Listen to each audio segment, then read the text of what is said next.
Lord Astaroth, I believe I shall grace him with the full extent of my power. Did I accidentally anger him somehow? As long as you make sure he doesn't die. A moment.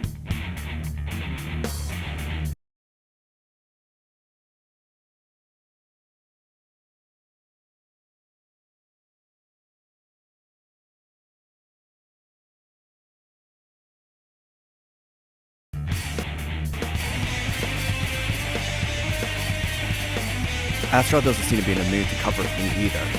Might have stepped on a landmine here. How dare you make light of the exuberant Lucifuge, cretin?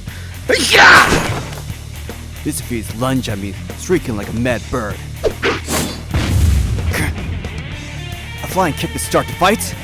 He shot through the air like a bullet, launching countless consecutive kicks after barely dodged his initial attack. I tried guarding with my hands, but the amount and speed of his kicks was such that I couldn't possibly catch them all with just 2 hands. Another kick that I thought flew straight in my face has suddenly, ignoring the physical limitations of the human body, changed its trajectory and crashed into my chin. My onslaught shall hound you even further! God damn it! Just how he wanted it, that had no choice but to go all out in the offensive as well. He listed the repercussions. Get out of my way! I tossed my sword aside and threw my fist at him instead. Unnerved in the slightest, Lucifuge danced around me, evading my attacks and launched a kick at my chin from below in return. I managed to dodge it, but the kick still lightly grazed my chin, causing blood to trickle down my neck. Those attacks were far from what should have been possible for human anatomy, though as I suppose they proved perfect to practice my control of magic. Utilizing air magic, Lucifuge manipulated his body as he saw fit. If I couldn't steal, take in, and mimic those techniques, I'll end up being his punching bag for the day. Prepare yourself! Bare your fangs, brat! Lucifuge gave me a satisfied smirk and welcomed my fists.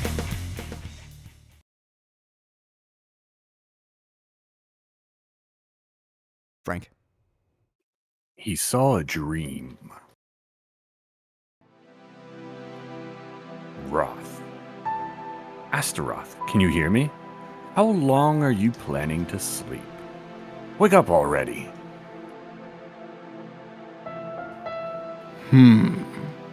Oh, it's you. Astaroth opened his eyes. The sunrise, peering from beyond the clouds, was almost beautiful enough to resurrect his faith in God. Almost.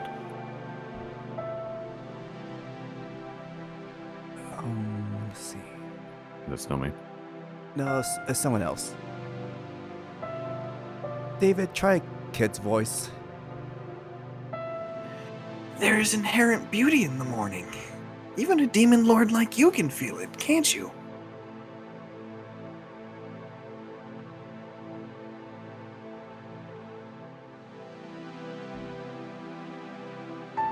Keep going, Frank. Astaroth made a face. He called him a demon lord as if it were nothing. Of course. Did you forget my roots? Your roots and the current you are not the same. Well, I suppose that's true, but... Forget the past. Well, that might not sound right, coming from us who actually took your past away. Anyway, just take the past for the past and... screw this, I don't understand what I'm talking about anymore. Anyway, you're you, and that's all that matters. He ruffled his hair in exasperation. The boy looked barely 15, but appearances were deceptive in this realm.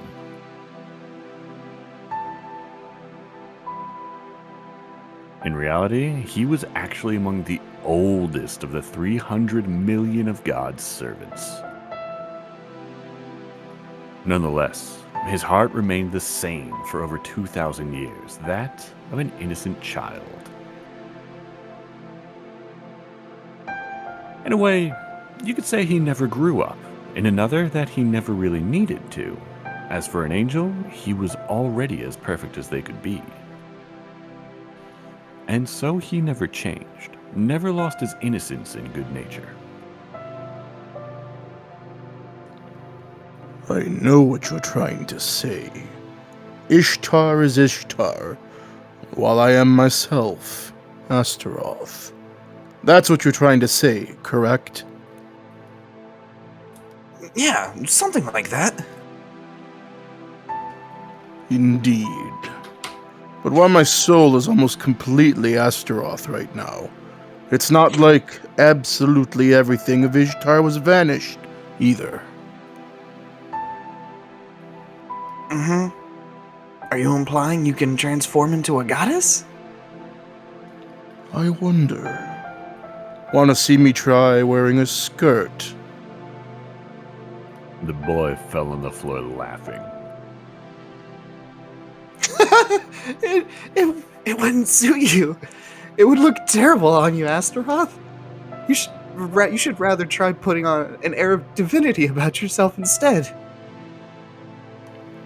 Wouldn't that amount to a sin of pride? Aye, but aren't you a demon lord? A sin of pride wouldn't make your history look any worse at this point. Astaroth smiled at the boy's frankness. Good grief. You angels are only pure because you force your sins on others. Well, I can't say I feel particularly good about this myself. How we stole the white of the light and forced the demons to carry the weight of the dark instead. But we can't all return to being gray at this point, or men will lose sight of what they should believe in. When many of them gather together, their foolishness accelerates, as you well know.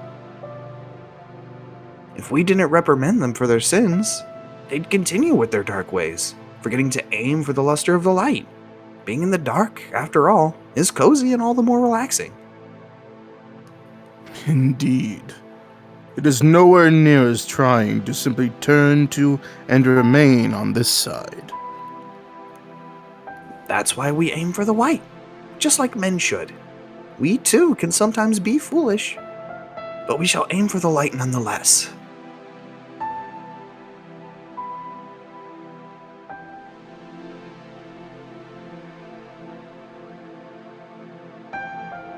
Frank.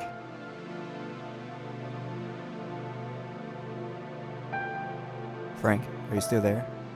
He held his head high, full of innocent, honest belief that men, angels, and even demons should aim for the light.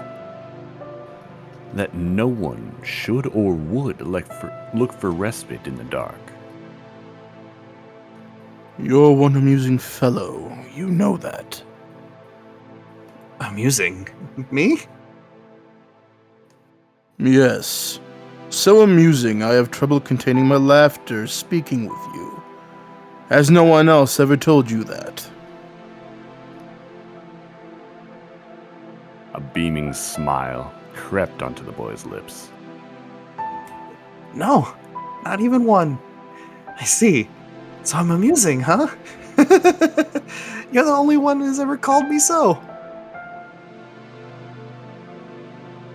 Astaroth once again found the boy amusing. Their relationship was a complex one. He was his brother, father, and son, and now even friend. The one matter that Astaroth was sure of, however, was that love existed between the two. The one problem was that the boy was a great angel, and Astaroth was a demon lord. Their tribes might have ceased participating in direct conflicts for the time being, but they weren't on terms that commended friendship between the different sides. Still, the angel did not mind the fact, while the demon indulged in it, precisely because of its forbidden nature.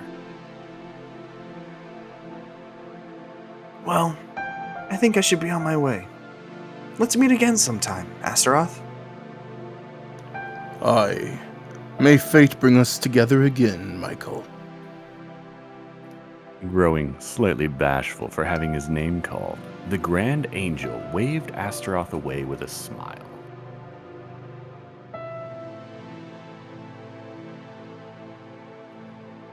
A story from Astaroth's past. It seemed he had discovered another memory he had almost forgotten. An emotion of guilt, awash with joy, filled Astaroth's breast. Did he love the boy? Did he hate the boy? Or was it both? Antinomy. That emotion shall bind him for the remainder of his life.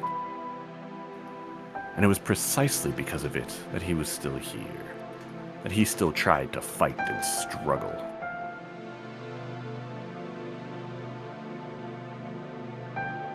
That he decided to remain in Tokyo Babel.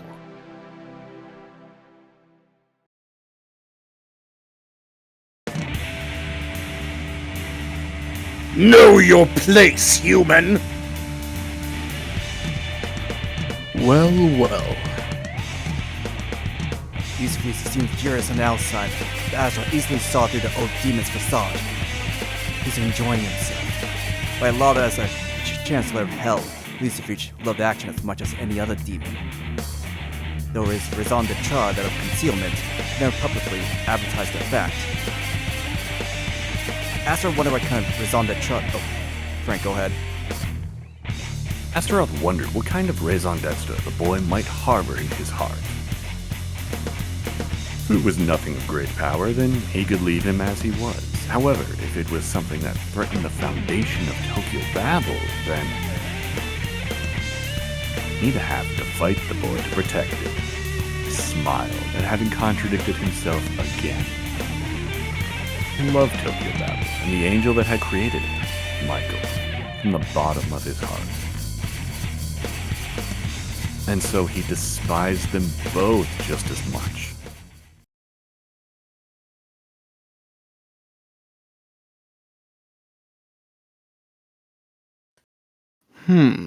This shall be the conclusion for today. With these wounds, your worth amounts to no more than a punching bag on the front lines. I recommend invigorating yourself post-haste. Thank you for your kindness. My body was a mess. Thanks to him, I indeed managed to improve my magic skills.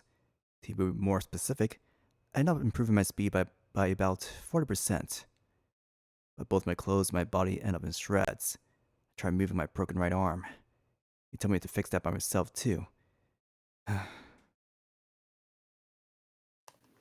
have completed my duty, Lord Astaroth. Good job. Tendo Setsuna, I pray your raison d'etre turns out to be something that brings merit to us all. Farewell. Yeah. Thank you. Lucifuge opened the gym's doors and disappeared beyond them together with Astaroth. Tried fixing up my broken arm with magic instead of relying on nanomachines. Let's see. I had to bind the magic flowing in the air to that which was dormant in my body, and change its properties to water, which had a healing effect. The binding was the hardest part that I always messed up. Still, despite being utterly exhausted from an earlier fight, I somehow managed to fix my arm. It'd take forever before I can utilize this at a speed required for a real battle situation. I sighed and fired my nanomachines up. Felt the pain wash away as it fixed about 80% of damage I sustained in hardly a couple minutes. I suppose I had enough training for today. Thinking of checking on how Sorami had been progressing with her investigation, I left the gym behind. I wonder where she is. I thought about looking for Sorami, but she was nowhere to be found. I thought not in the night duty room. There were too many classrooms in Pandora to look for one person efficiently. I tried asking around for her whereabouts, but nobody could tell me a thing. Lilith, not forgetting to mention there was a pain in the neck, eventually consented to help me look for her separately. Raziel, on the other hand, ignored me completely. having her attention absorbed by the new books she found in the library. With permission from Dandelion, I placed a cup full of water on her head as a small gesture of righteous revenge. The moment I started thinking I should go ask Camael about permission to use the school's loudspeakers. Huh? Setsuna, what's up? The person in question appeared right in front of my eyes. I gave a sigh of relief and proceeded to clear my throat. Don't what's up me. Do you know how much time passed since the end of your class? Where on earth have you been? Oh, I just thought about checking the roof out. The roof? Sorami looked away from me awkwardly. What were you hoping to find there? I kinda thought to retreat there. I mean, I was in a melancholic mood. Yeah. I couldn't say her explanation made much sense, but I decided to show her the way to the roof nonetheless. Alright, I'll show you the way, kiddo. Never been to the roof before, have you? A shadow of astonishment crossed Sorami's face for a split second. Yeah, thanks. I clasped her hand, proceeded towards the roof. It didn't seem like she had a problem with the fact that her skin touched.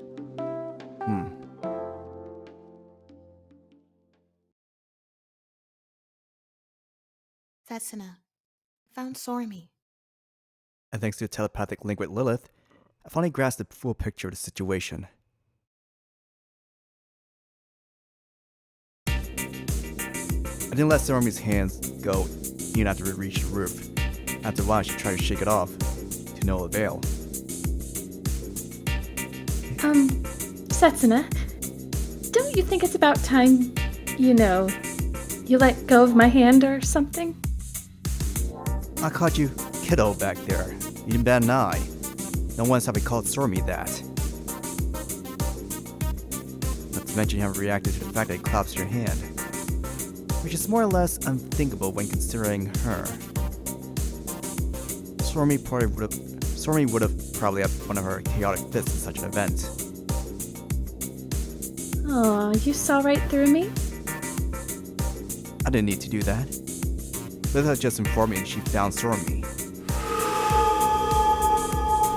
Sorami's body suddenly rippled, and in her place appeared an individual I was most suspect to pull a trick like this.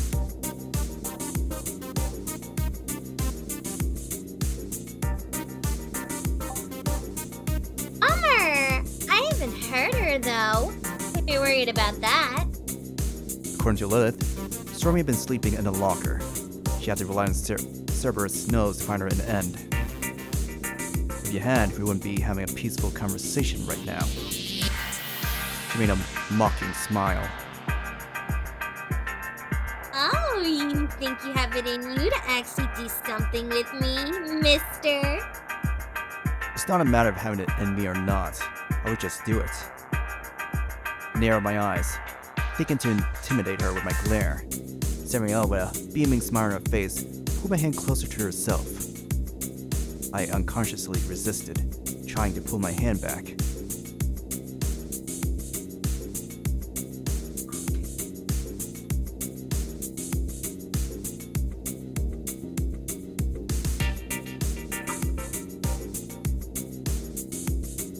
Did you say something? They're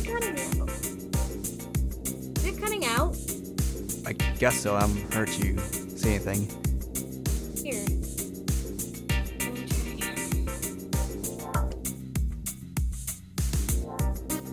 Anything? Nope. It's breaking up. I literally sounds like you're going. Yeah, all I heard was Up! We'll just go on. I couldn't feel my arm anymore. It had a strange sound after a word. Did she just dislocate it? Next moment, the world spun around me. I hit the ground like a sack of potatoes. Samael's Cheshire cat-like smile now filling the entirety of my field of vision. Blue skies are backdrop. What? I was so startled, I forgot how to speak for a moment. didn't expect me to know Aikido, did you? I didn't think a fallen angel of all beings should choose that kind of art to practice. Exasperation washed all over emotions away from my mind. I thought people would get surprised if I pulled something like that off. I tried my best to master it. We seemed to be having a light conversation, but it didn't change the fact my life might have been in danger. If I tried to pull Picati's sword from the pocket dimension this position, she could simply break my arm in a flash. You're planning to fight back? I wouldn't recommend it, baby. She waved her finger in front of my nose. I won't do anything to you as long as you don't attack me. I just want to get away from here right now. I had no choice but to nod to her suggestion. I rattled my brains for a while, but the only plan I could come up with was trying to buy time, waiting for someone else to show up on the roof and help me. Alright, go ahead and run. I don't doubt we have a chance to fight seriously in Tokyo Babel later anyway. You know, it's kind of insolent of you to imply you could beat me. I can still kill you if you piss me off, you know. Her eyes vacant and closed like glass. I didn't doubt she could chop my head off with barely a bat of an eye. You can try to, if you want. But she only smiled at my reply. That was good, mister. I like you.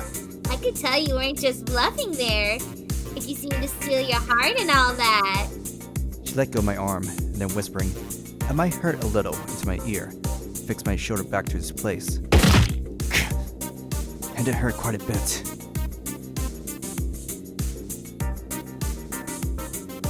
Memento mori. Both but good words. Wouldn't you agree? Too bad that almost no angels or even demons understand them. Because they're immortal? Yep. You can die in combat, but they don't comprehend the concept of just dying. Aren't you immortal too, Ms. Seducing Serpent? Right you are. I am indeed immortal too. The fallen angel Samael. She was the one who tempted Eve to tasting the forbidden fruit and taught men about sensual pleasures, labeling them a joyous pastime rather than a secret act. Venom and Death were her servants. She was, without doubt, one of the least trustworthy characters in the entirety of the divine lore. That was uncalled for. I never meant it by teaching them the truth. She gave me a hyena-like smile and immediately jumped on me. Huh. With no time to react, I fell down my back. Taking a seat atop my groin, she considered me with lavish eyes. Did you want me to teach you all about it too? About the pleasures that'll make you forget about this world? About the nigh palpable ecstasy shooting through your veins as our bodies rub against each other? Her delicate white fingers traced along my chest. Now that I think about it, it's been a while since I did it last. And I doubt we'll ever get another chance to be alone in the future. Wanna do it? Do what? Her voice seeped voluptuousness. Something unvirtuous and very naughty. Did it excite you if I spelled it out?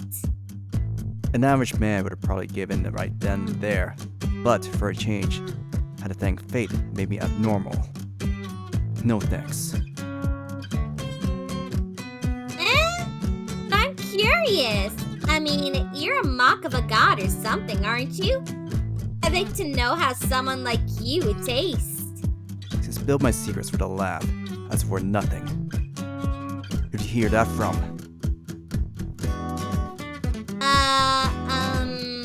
Lilith? That certainly didn't seem like an honest answer. She looked away from me, after all. You have an accomplice inside Pandora? I don't. The angel of venom and death that seduced Eve seems to actually have been quite a terrible liar. Anyway, do you want to do it or not?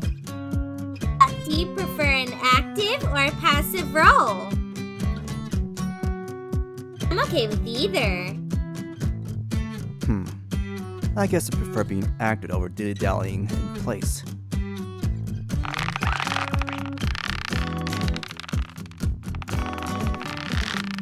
I see. Then let's do it doggy style. Oh! What the hell are you doing, mister?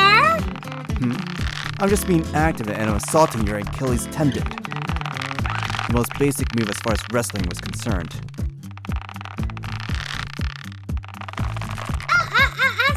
Stop it! It'll break!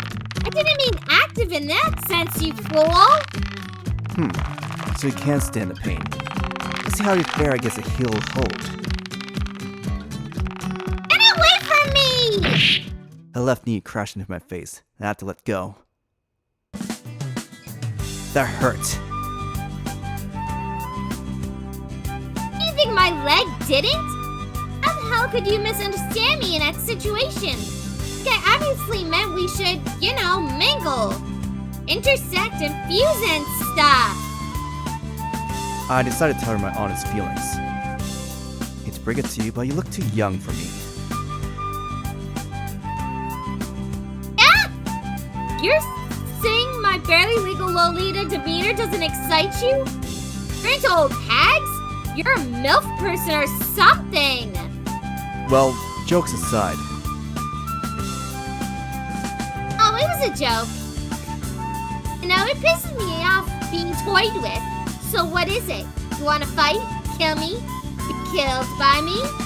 You let me go when I was at a disadvantage, so I can't say I'm very keen on fighting you now.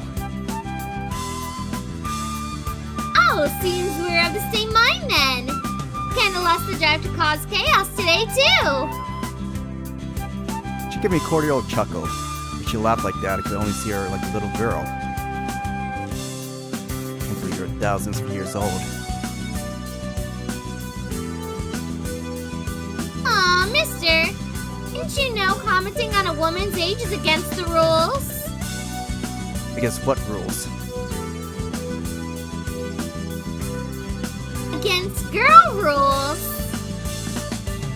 You think yourself a girl? Whether you're hundreds or thousands of years old, as long as you can look like one, you're a girl, mister. Wait, what was your name again? Did she forget it already? Tendo Setsuna. You called me by my name yourself just a few minutes ago, you know? Ah, right. Tendo Setsuna. Yeah, I seem to keep forgetting things lately. Must be the age. If you see that again, I'll pull your teeth out and hammer your guns full of burning hot nails. I'm sorry. I'm truly sorry. I made a terrible mistake. I got a little bit terrified there by how Samuel's smile wasn't reflecting in her eyes at all. She's already imposing an evil foe. I thought I glimpsed another scary side of her. Well, being an opposing sides, we have a few opportunities to get together. How about we use this time to have some small talk? She gave me the look of the expectant child. Alright, we can have some small talk. There's just one problem with that, I think. Oh, you too? I also thought there was one problem. That small talk business. What exactly does it entail? Neither of us were exactly well versed on daily topics.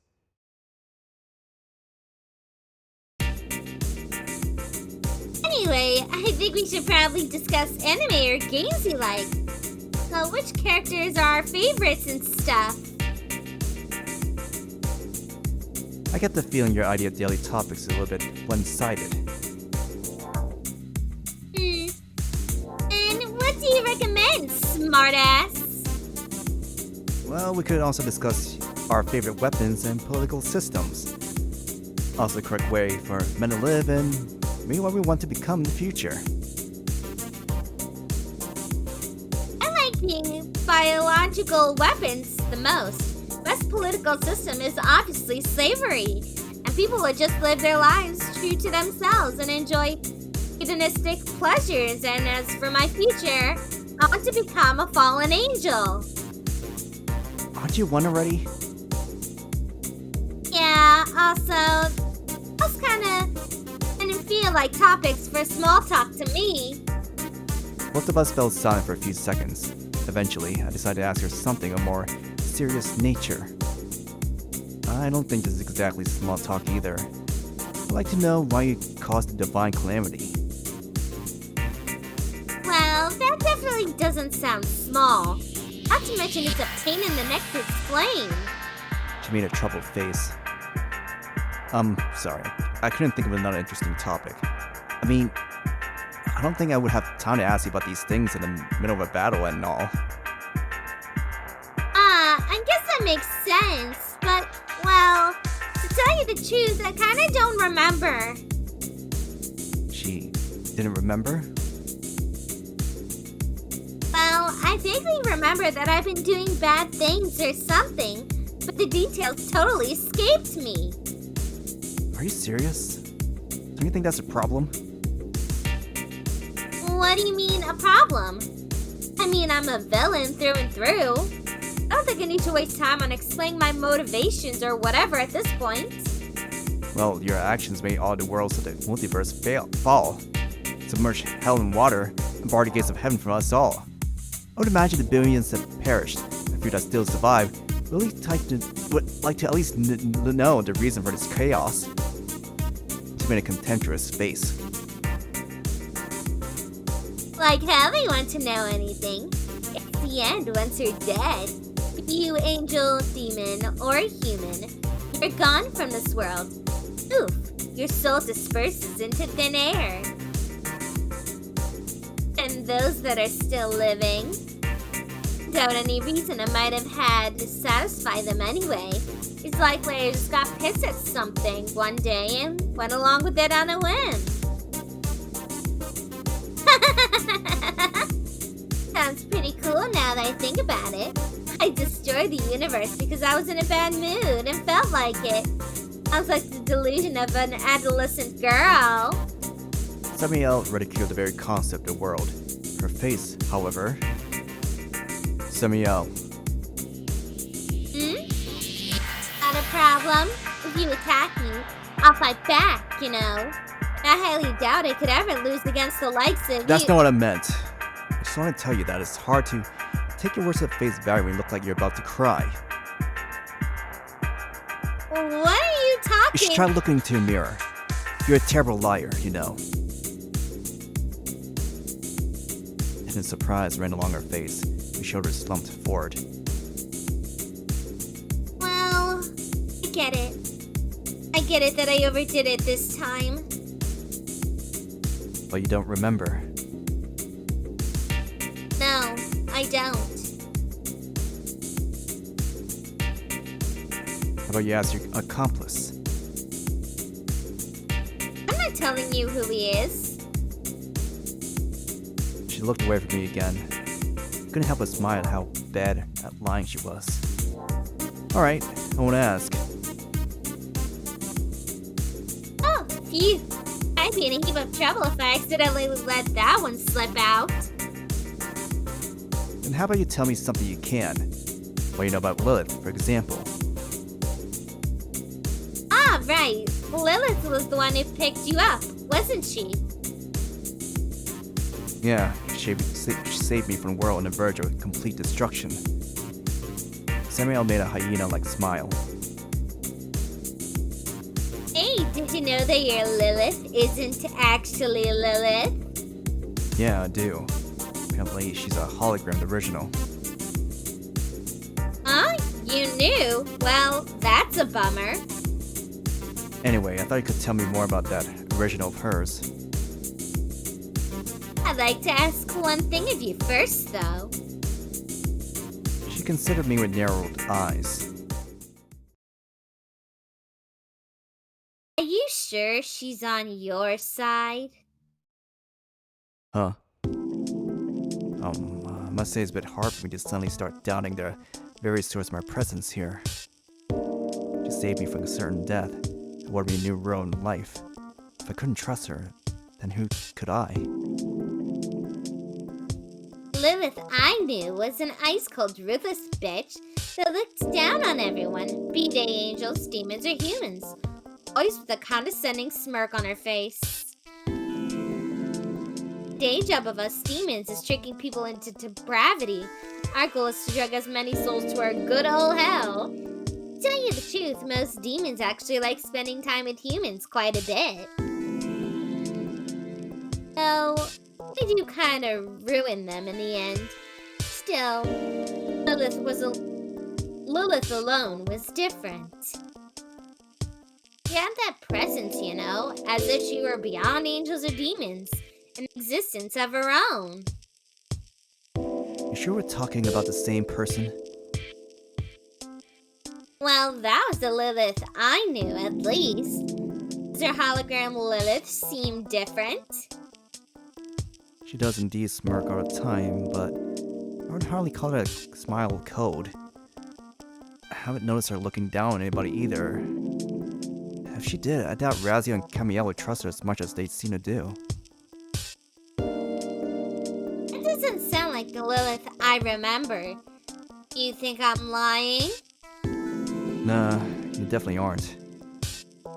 Her face turned to a mask of surprise for a few seconds, then she gave me a delighted look. How did you know? We're on opposing sides, and imagine the possibility of you lying to me is quite high. I can't say it's a good idea to trust you. Still, I'm quite positive you weren't lying right now. Samael fell silent and thought for a few seconds, and proceeded to clap her hands in an exclamation of understanding. Her body language was already enough of a hint to tell me what was going on in her mind. I had a hard time believing her wiles would ever work on anyone. Then, what if this conversation makes you lose trust in Lilith? Don't you think such a situation would be beneficial to me as your enemy? The idea crossed my mind for a split second. For a split second? The moment you mentioned that I might be lying, I discarded it. It's much too hasty of her to voice that possibility in that situation. At that moment, she had just implanted the idea that the hologram Lilith I knew might be scheming something behind everyone's backs. But without giving me time to think, Samael blurted out she might be lying herself. That didn't make sense. If she wanted to trick me, she would have continued the conversation, proposing I investigate Lilith for myself. She was indeed very bad at lying. I can't say you're off the mark, I guess. Anyway, the Lilith I knew was stone cold. I wonder if there could be such a big difference between a copy and the original. It's possible that both of them were copies. Judging from her startled expression, that might have very well been the case. In other words, no one knew or could tell a single concrete thing about Lilith. Now that I think about it, she's kind of weird, don't you think? She can spawn corporal holograms forever, as long as her magic doesn't run out. I've never seen two of them in the same place, though. Well, of course. Have you ever played a video game? Any simple action game will do? I know of some. Let's say the protagonist is a plumber. You never see multiple versions of him appear at the same time, do you? I guess. Even if he bugged out and multiplied after trampling all of those turtles, he could only undertake one action at any particular time, don't you think? I imagine that's how Lilith works too. So you're saying that original can only control one copy at a time? Samael fell into deep thought again. Well, you'd have to ask Lilith directly to learn that, though I wouldn't recommend doing it. Why? Even if the original can't control the copy, I imagine she has a way at least to gather the information that her hologram learns. Or there would be no point for her to use them. Indeed, in any case, it's probably not a good idea to dig too deep when all we can rely on are assumptions and conjectures. Yeah, I agree. Huh? Is this a conversation people on opposing sides should have? She cocked her head, her face growing increasingly perplexed. Now that she mentioned it, it does sound like something enemies should be discussing. I thought the exact same thing. Jeez, what the hell am I doing here? Sometimes I don't feel like myself when I'm with you, mister. By the way, could you stop calling me that? Eh? Why? You totally look like a mister to me. It's the insides that are the problem.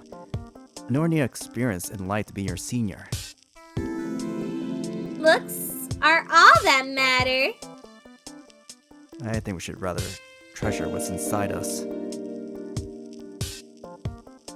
If we went along with our insides, then... I would probably have to call you Grandma instead, or, could you please put that spike down? I'm not a fan of pointy things. There won't be a next time. Indeed. Does seem like there will. I see. Too bad. Hoped we could talk for more.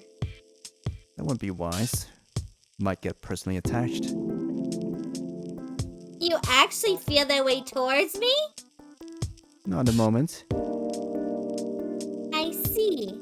Well, I guess it's bye-bye then. We'll probably be enemies when we meet next. Fight to the death and all.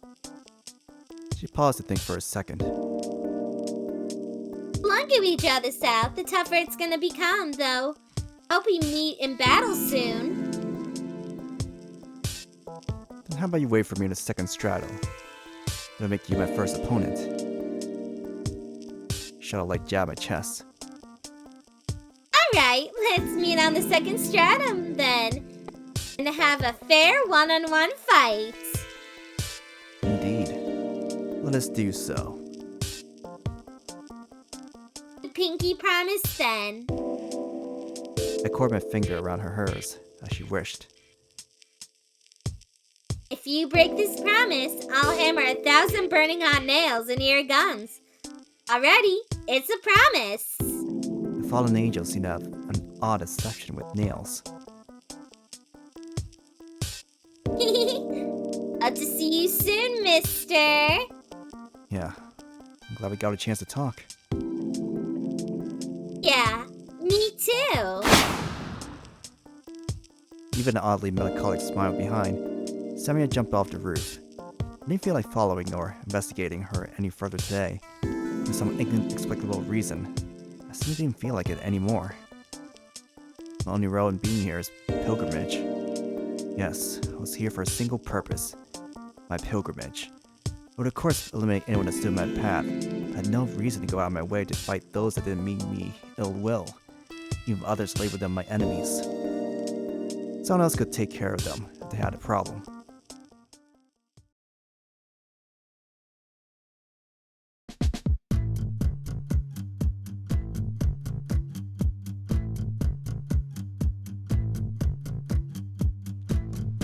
Oh, it hurts so bad. Sorami clutched her head, tears in her eyes. Apparently, Samael utilized physical force to make her lose consciousness. Damn Lolita bitch. She just came at me saying, beautiful lady, could you please look that way for a second? And I totally fell for it. Apparently, the last thing she heard before losing consciousness was Samael saying, sorry. Let's just leave her alone for a while. I must commend her for having the guts to call herself a beautiful lady. You should remember that she's one rank below me when it comes to beauty. Don't you all agree? No one cares. Raziel bisected Lilith's delusion with her scissors of wit.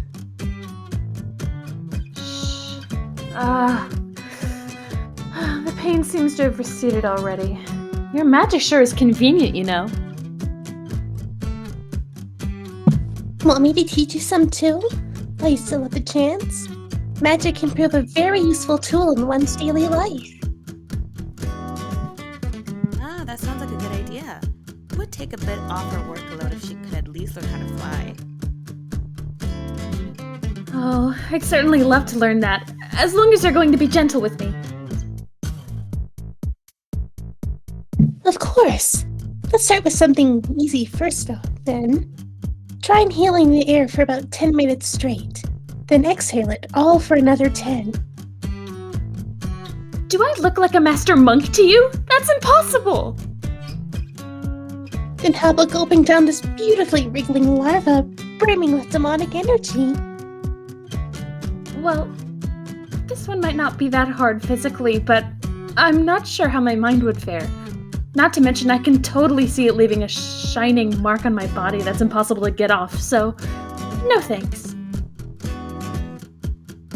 How about giving your virginity to Astaroth, then? Raziel flushed full crimson. If you can't say it with a straight face, then shut up, alright? And I refuse, obviously. Sorami flushed crimson herself.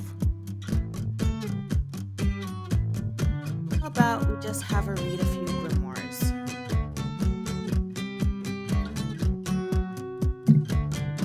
I guess that's also an option. All I have to do is read? Some ancient grimoires are brimming with so much magic you might absorb some without realizing. Have Raziel here, the most obsessive reader in the history of the universe. Yeah, I can think of a couple of good enchanted writings right off the bat. Let's have her check those. Oh, finally something that sounds doable. It's just... Lilith gave her a wink, paired with a coquettish smile. Oh, I have a bad feeling about this. Careful not to get trapped in the books you check. Don't mind her. I'll have you read something easy for starters. First edition of the Necronomicon should do the job. I'll sit together with you and translate, so you don't need to feel scared. No! Why on earth are you trying to make me start from something that sounds like the most dangerous choice of them all, you daft angel?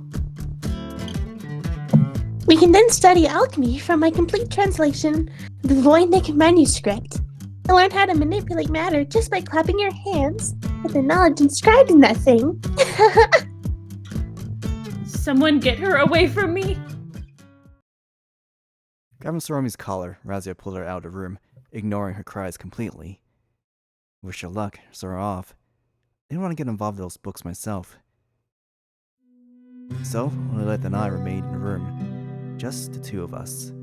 Hardly the first time with such an occurrence, but felt oddly unnerved by the prospect. Oh, right. Didn't you say you ran into Samael back then? Well, how should I go with this? I did. She actually tried to impersonate Sorami. Oh, that's a pretty amazing trick. Unless from that venomous snake.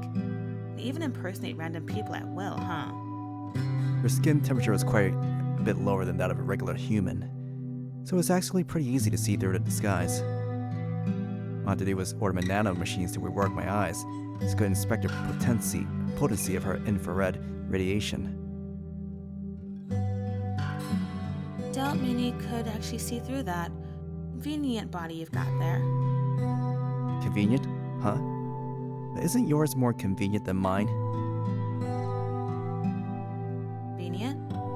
It's illusion of a body? I realized I was trying to pry into her history unconsciously. Yeah, imagine if you would consider bothering to kill you after learning you're just a hologram of the original. There's no point in killing her. There's no point in fighting her. Well, maybe not many would think of killing me. Bet there are quite a few sadists that would probably love to catch and torture me instead. To tell the truth, I wasn't particularly fond of that scoffing laughter of hers. It didn't suit her. Imagine just end up tricking fools like that into their own demise. Well, you should know that holograms have worries of their own. What kind of worries? Like identity crisis. Did you just lips that? I haven't, I tell you. Well, whatever. If I try to pursue that topic, our conversation would get derailed all the way to the moon again. Anyway, my original has a raison d'etre and lives true to it. I, as her copy, don't have a raison d'etre of my own. Even though, despite being her copy, you still have a distinct personality? Lily gave me a small nod, tap her head a few times. It has been getting particularly bad during the last couple of days, you know. Can't stop myself from constantly pondering if I'm Lilith, just her inferior copy, or something else entirely. That sounds bad. She gave me a quarter-out laugh. And I had something, then I realized it wasn't mine.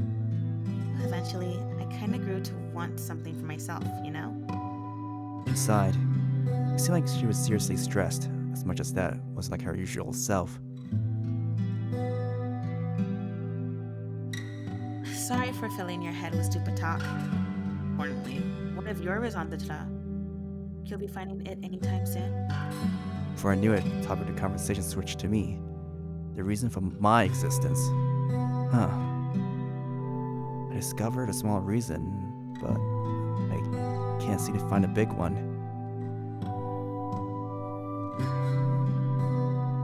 Let me just tell you that Raziel and I aren't planning to help you fight on the second stratum.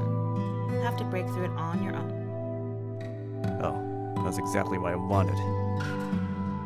Actually, that was something I wanted to ask of you two. Yeah? I promised Samael would fight her on the second stratum, 1-on-1, fair and square.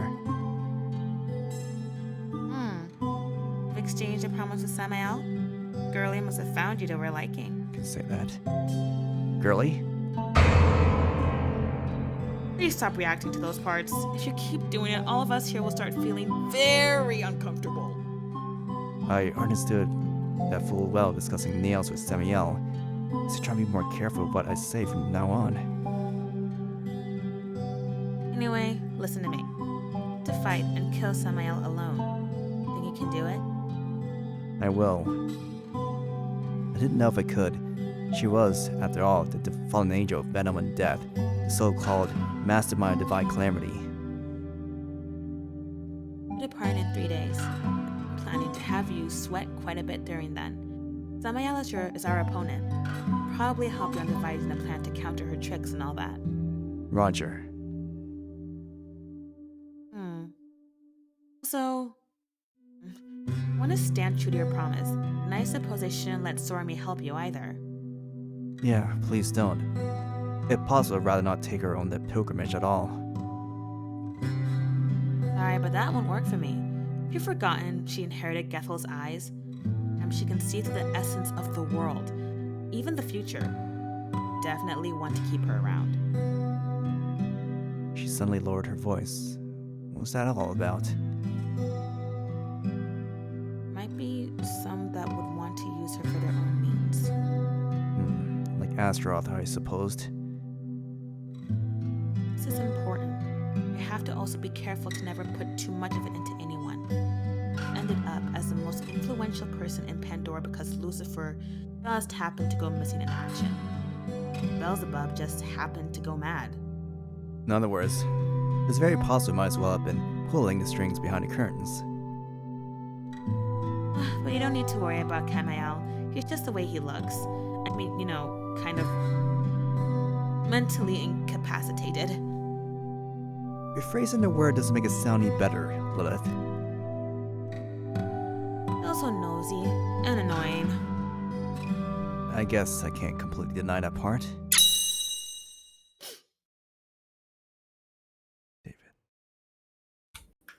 So that's how you thought of me, Tendo Setsuna. Time slowed to a crawl. Slowly turned around, meeting Camael's beaming smile. Good afternoon. The weather sure is great today, wouldn't you agree? Yeah, a perfect day for an outdoor battle. It didn't break his smile, but it only made the situation more terrifying. Just in case there might be a misunderstanding between us, the one that called you nosy is a person hiding behind my back. Don't worry, lad. I understand everything crystal clear. I shall have a conversation with Lilith later, behind the gym. Just the two of us. I am but a humble and beautiful maiden that does not know the touch of men. I do not think I can handle myself spending time alone with young men like yourself. Don't worry, I won't do anything worse than breaking your arms. No comment on my line? A humble woman that doesn't know the touch of men? A ferocious blow crashed into my liver, causing me to cough crimson blood. Why the hell you omit beautiful and even go on to change the maiden part? You trying to pick a fight with me? Sorry. Frivolous matters like physical beauty aside, he wasn't wrong on the part about you being an unplucked flower. You've made me sad. I'm seriously hurt you thought of me like that. Serious. So anyway, are you sure you'll be ready to depart in 3 days? I came to confirm that one last time, but I found you guys talking about things behind my back. No problem. Also, it's highly probable we'll end up fighting Samael there. Camael's features contorted as he heard the name. You're planning to fight her? Imagine that's what's going to be. She herself promised to be there. Then we can't waste any more time. Battle me, Tendo Setsuna. I've had a couple of skirmishes with her in the past. I'm sure my experience will prove of use to you. Is she strong? Everyone in here is strong for you. It's sad but honest truth. She is an angel of venom and death. She might not be the strongest of us, but she's definitely among the trickiest. Raziel and I'll also ask Belial and Lucifuge for help. She'll spend the next few days engraving what it means to do battle here into your very body. Thank you. Want to make a bet whether he's still gonna feel thankful after those 3 days, Lilith?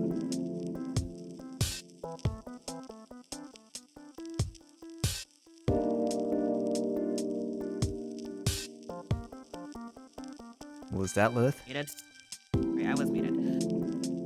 Well, maybe not this time. I'm afraid that even Setsuna might get angry at me for that. The two smiled at me like scheming hyenas. I had a very bad feeling about what was to come. My bad feeling wasn't unfounded.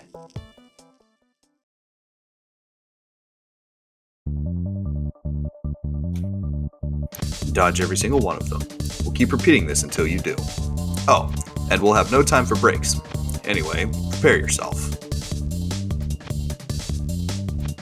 Well, just try putting everything you have into it, as if you're in mortal peril. I had to dodge onslaught beams of light. Your travel only at around the same velocity as sound, so normally it shouldn't have been that big of an issue for me to evade them. Unfortunately, they fell me in volleys like rain. How was I supposed to dodge anything when the area covered by projectiles was higher than that of actual safe space? Not to mention every single one of the beams seemed close enough to kill an average man. They told me they were holding back. This is bad. Is he still alive? My heart is still beating somewhat, I think. Your own fault for getting hit over 300 times. It seems you have a long road ahead of us. Better make sure you can dodge them by tomorrow. Roger. I stood up, continued fighting the torturous beams of light. It was around sunrise when I finally reached the stage where I could dodge most of them. Unable to eat, I borrowed a mattress that I normally never used. I fell asleep as if dead that night.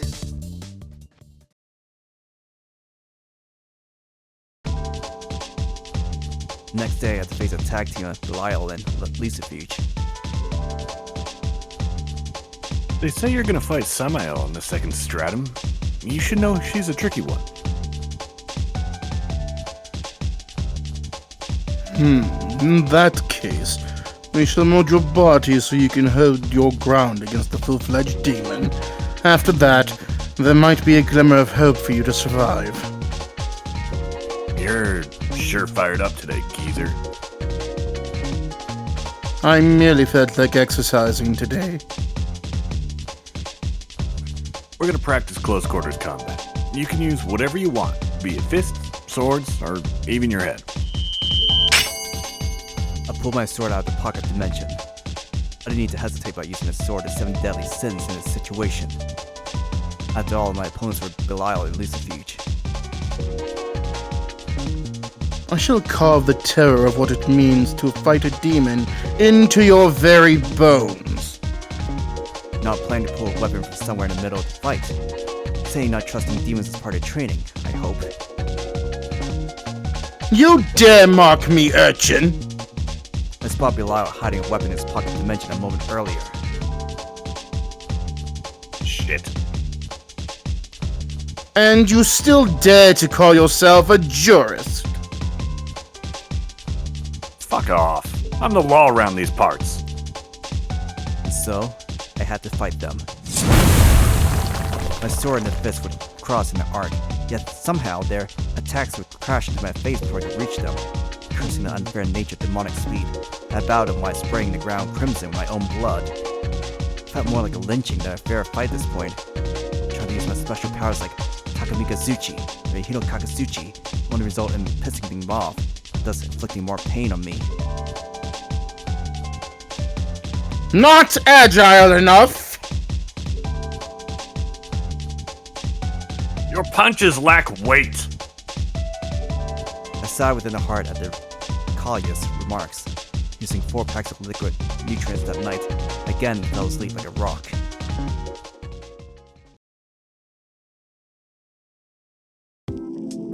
Finally, on the 3rd day, I ended up face to face with Astaroth.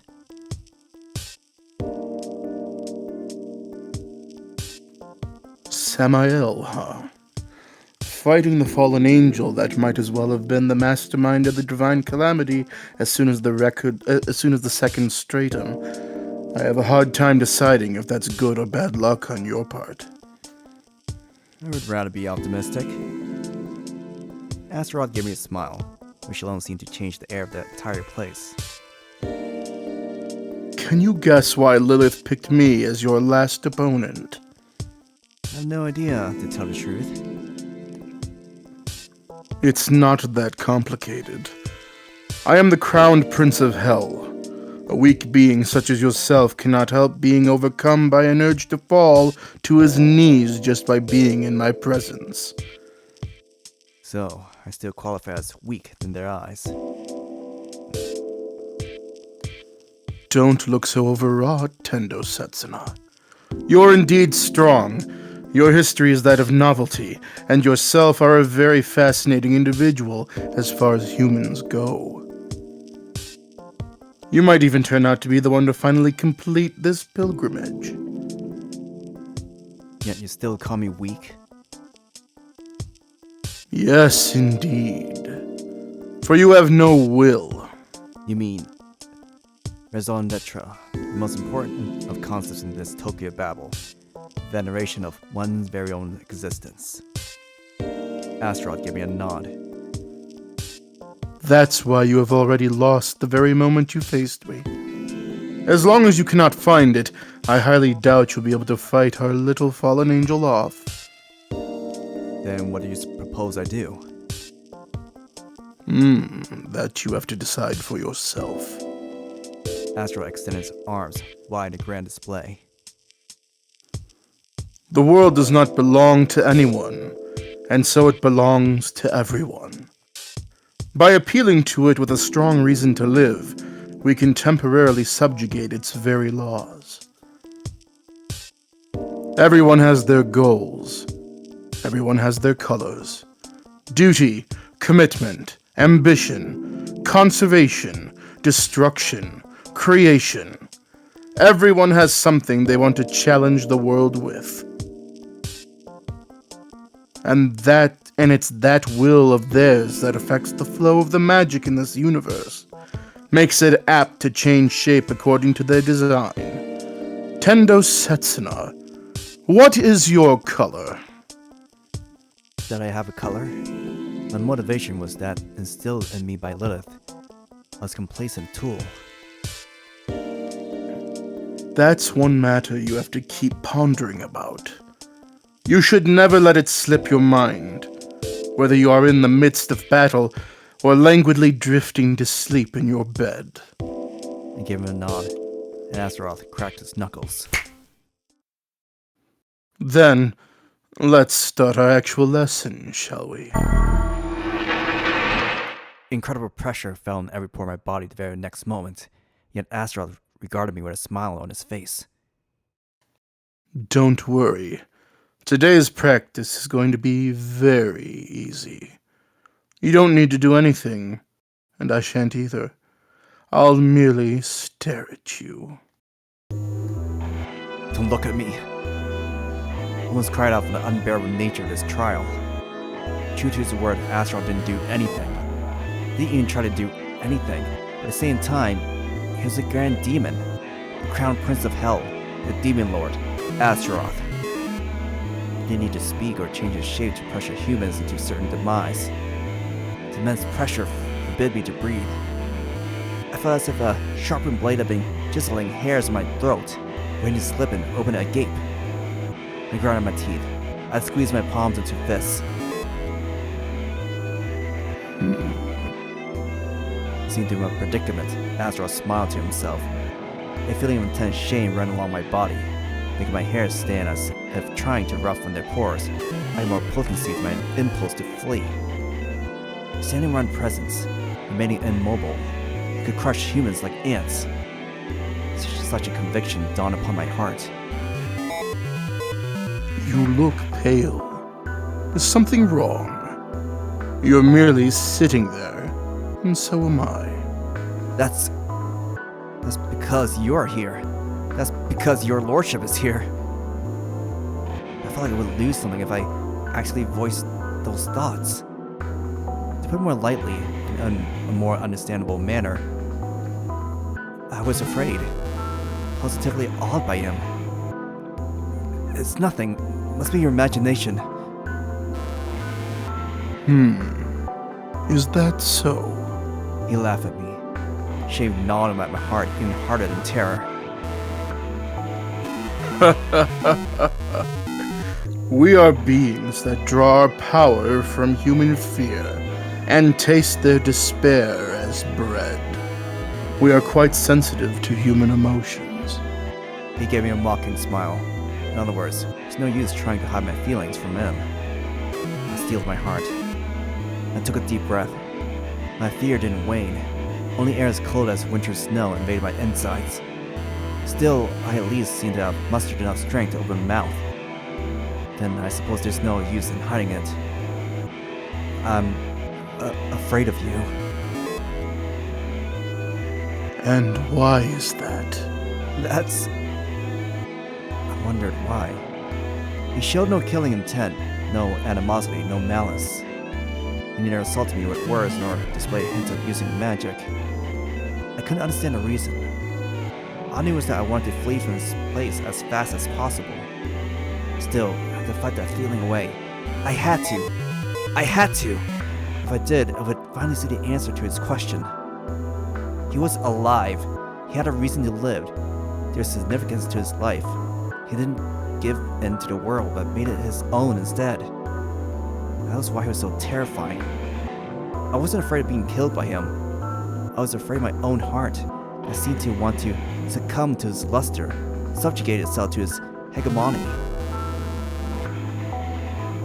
By the way, have you realized that I have very high hopes for you? Like you have for a useful piece on a chessboard? Is there anything else you could be good to me for? Raising words, but once it fit a being of his stature, my heart actually seemed to start wishing to become his tool. Would it be heavenly to have my life serve his grand purpose? I gritted my teeth and let thoughts disappear. I want to live. Not as audacious as to demand freedom, but I would like to retain my free will at least. I didn't want to live according to someone else's words. I didn't want to live like a leaf carried down a stream. Then let me ask you, why did you think of challenging Samael? That was... Samael desired to settle our differences once and for all. And so did I.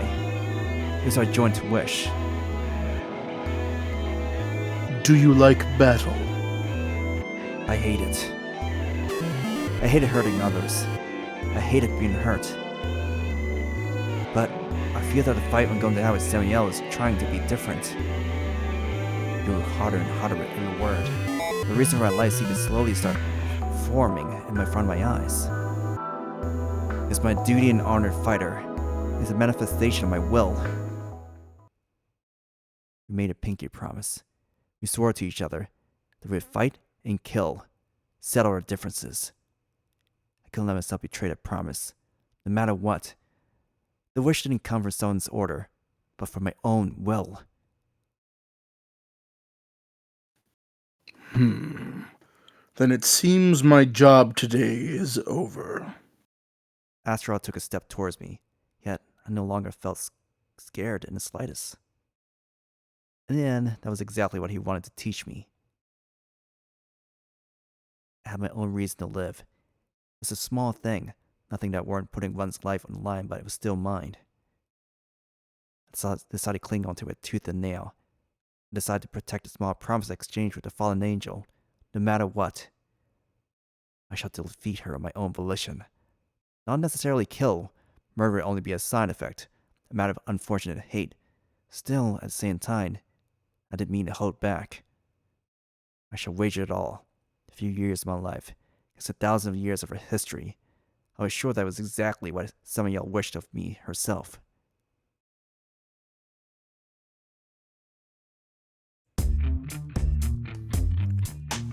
Is your lordship certain about this? About what? Is it wise to leave Samael to them? She's already nearing her limit. It might be about time we allowed someone to defeat her. But what about the balance and the obstacles then? Without Samael, we have no one to...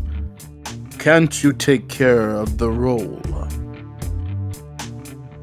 It is certainly within my abilities, but in that case it would prove to be a difficult task to have the others sink their teeth into the bait, would it not?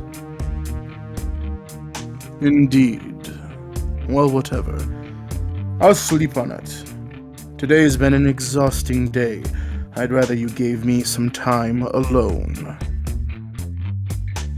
Your wish is my command.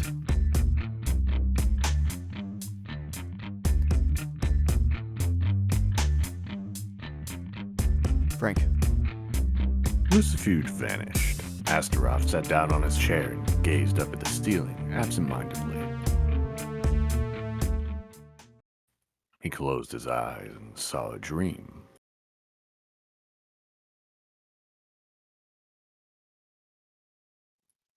The boy would die, of course, for it was Astaroth himself who would kill him. Though, however ironic, he wasn't even conscious of his own plan. David. Am I dying? Yes, you are. He declared his friend's end coldly, somberly, and with a hint of genuine emotion that even he could not conceal. So I will die. Huh. So this is death, huh? That's quite shameful of me. Shameful? What is? I spent an eternity telling men they needn't be afraid of death, that only sinners would suffer past their mortal lives. Are you scared? The boy didn't hesitate.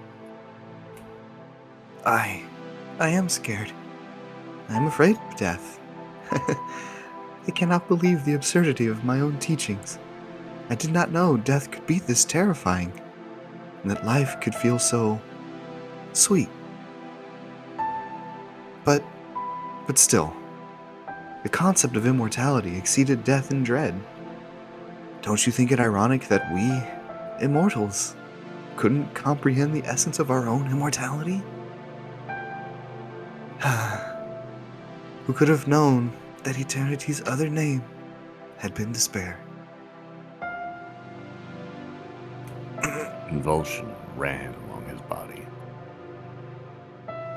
Those that were immortal should have never comprehended the truth of their own being. They could only bear the weight of eternity because they couldn't understand its essence.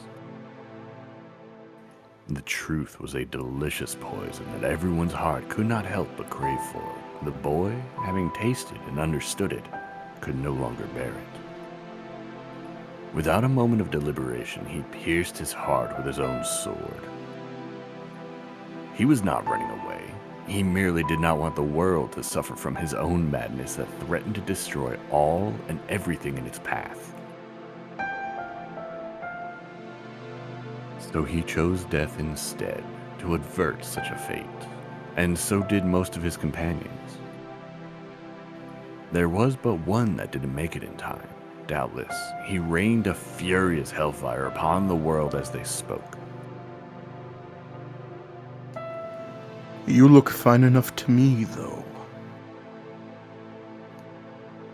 The boy smiled, and a single tear trickled down his cheek. Unfortunately, I'm nowhere near as good as I look. I'm holding up through sheer will. I don't want to show a disgusting face to the most trustworthy of my demon friends. Why is that?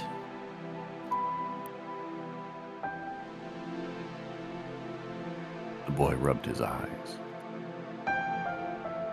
I can't cry in front of a man such as yourself. I will laugh until my last breath.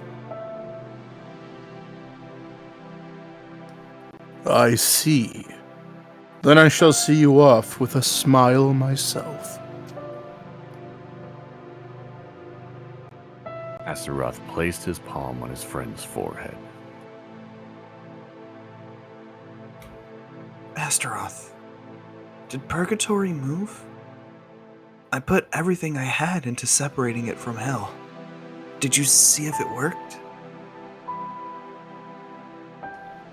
Yes, it worked all right. The ark that this time shall save angels, demons, and mankind alike, Tokyo Babel, has indeed ascended to this world. Good. I'll pray that Tokyo Babel shall become our hope. I shall believe that there will appear a man that can topple it and reach the gates of our heaven. I hope your wishes will come true. Astaroth, I leave everything in your hands. The time of bickering between angels and demons is at an end. We might have failed to save everything, but there are still things left in this world worth protecting. Astaroth, promise you will protect everyone in Tokyo Babel. You have my word. The boy clung to Astaroth's hand that rested on his forehead. Letting out a long breath, he showed his friend a trusting smile. Thank you. Then I suppose I should reward you. I don't need a reward. No, there is something I alone can do for you that you truly desire. Something that has been only made possible through present circumstance. Michael, He guided Astaroth's hand to his neck. Astaroth opened his eyes wide, a tremor running across his shoulders. Do it. I know this was one of your most ardent desires. Wait. Just you wait a little. Oh, how he wished for this antinomy of love and hate. The apotheosis of his raison d'etre. The boy considered Astaroth with unwavering eyes, shining like two diamonds in dull light. I cannot say I comprehend your emotions. I am an angel. I can't comprehend your ways even if I wish to. Stop it. Astaroth could barely force the words out. No, this wasn't it. Nay. He didn't wish to kill him. He loved him. But at the same time, I realized that I might be the first and the last being in this universe to ever grant your ardent wish. The boy gave Astaroth another smile and guided his other hand onto his neck. I don't... If you don't hurry, I might disappear without your help. That's the one thing that terrifies me the most. Kill you. He didn't wish to kill him. Really? Was he trying to kid himself? Do it. Go ahead, Astaroth. If I have regrets, then they're all about you. You alone, Astaroth. Why were you at my side all this time? The boy faintly smiled and placed his hand on Astaroth's cheek. I don't know. Maybe because I loved you. I cannot comprehend love other than that of God. But I wished to spend my eternity together with you just the same. You could tell the angel's hands were shaking, his feelings rising up like a violent torrent. Astaroth could hardly contain himself any longer. His neck was fragile and white like snow, although a few spots of dirt had tainted its purity. Close your eyes. I don't want you to see me do it.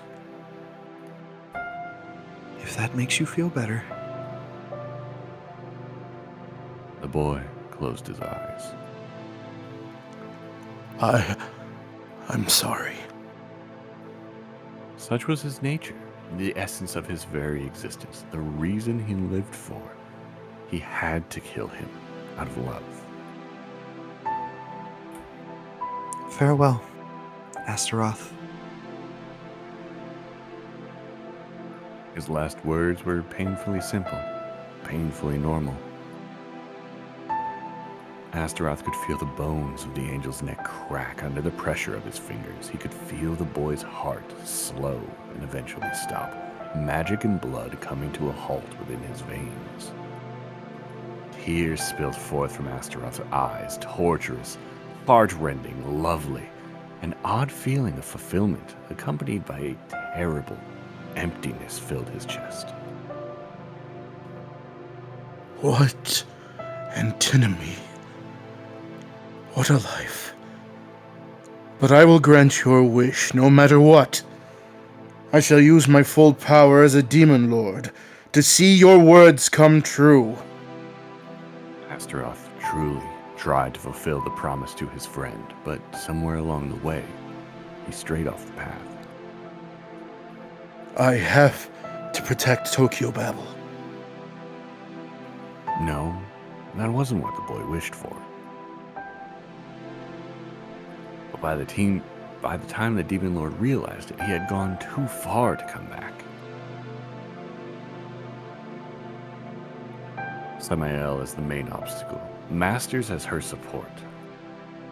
Their role was to meet pilgrims and stop them in their tracks. And so angels and demons, terrified by the prospect of their own demise, flocked to Tokyo Babel, bringing people from withering worlds together with them.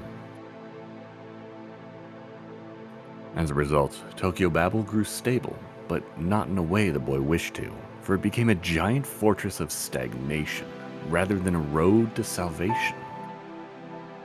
With almost no pilgrims left to conquer its stratums, the preservation of Tokyo Babel might as well have been assured for eternity.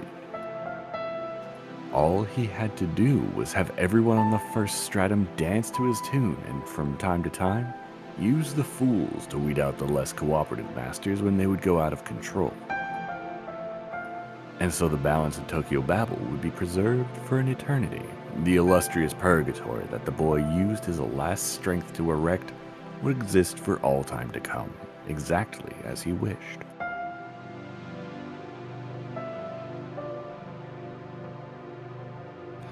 David, thanks. That's you. I can't believe you can be this stupid sometimes. It seems I should have been more careful when wording my wish. He felt as if he heard the boy's disappointed, lonesome voice. But I didn't want it to end. I didn't want to let your blood, sweat, tears, and love, Tokyo Babel, to come to an end. He himself knew full well that at this point he was obsessed with a promise that he had twisted with his own hands, yet as the demon lord of passion, he could not help but succumb to the siren's call of his own obsession and twisted logic. He sinned more than he could ever hope to atone for. Still, he couldn't bring himself to stop. Such was his decision and final verdict. There was no place for doubt in his heart, and so he'd keep to his scheme for eternity until there appeared one that saw through and condemned it, finally bringing about the fall of the contradictory demon lord. And he felt that such a day may be near. Unable to bear it any longer, angels combined their power to give birth to the most valiant of heroes of the new world, Adam. And then there was that construct of twisted passions from a warped world, Yaldabaoth, by the name of Tendu Setsuna. Astaroth felt like both of them had enough power to finish their pilgrimage and end this world. But he didn't want for it to end yet. Tokyo Babel was an eternal paradise, a blissful prison of his making. I won't let anyone get in my way. The one wish of the Demon Lord Astaroth had been to freeze the present moment and turn it into an eternity.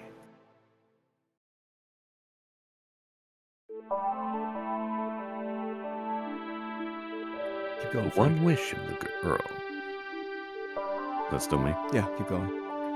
The one wish of the girl had been the destruction of this world, and she finally got the last piece to set her scheme into motion. Now, she wasn't a helpless fool that anyone could take things away from as they pleased. Now she was the pillager instead. Now she wasn't among those who lamented the things lost. Now she embodied the Reaper himself. With the fervor of a mad dog, she cried to heaven for the world. Heaven, hell, purgatory, and everything therein to fall to ruin. And finally, the scheme to make that a reality was set in motion. The fruit of knowledge destroyed the one labeled omnipotent. The concept of immortality inscribed in the Sefer Raziel drove the angels mad and spread like a plague. Although, at that point, it could hardly be called her achievement anymore. She gave divine beings a gentle push and merely observed as they destroyed themselves. She could hardly believe how easily it all went. The multiverse has already withered away, and the last part of the world that remained might as well have been on a terminal care. The omnitude of existences fell apart. And once this last bastion fell, there would be nothing left. The profanity by the name of life would vanish from the universe like the frivolous candlelight it was. In any case, she was very satisfied with the outcome, except for one little thing.